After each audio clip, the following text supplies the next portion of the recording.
তোমার বন্ধুর জন্য আমাকে ছেড়ে দিতে পারবা তুমি? শরীরের অবস্থা তেমন একটা ভালো না, মন হয় মইরা যামুগা।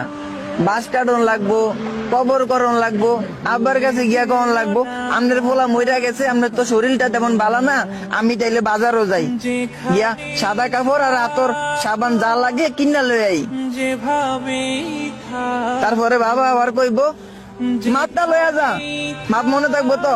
আরে কি যেন কন আঙ্কেল, আমনের পোলার মাপ আমার কাছে আছে। তারপর গিয়া সাদা কাপড় কিনা লই আইবো, আবার দৌড়ে যাইবো বাড়িতে, গোসলটা কইরা জানাজার আগে আয় পড়বো, কারণ 4টা বাজে আবার জানাজা অংশগ্রহণ করবো। শেষ পর্যন্ত মাটি দিয়া তুইবো, মাটি দিয়া যে পোলাটা নামাজ পড়ে নাই এই বন্ধুটা আজকে মাগরিব নামাজ পড়ে আমার লাগা দোয়া করবো।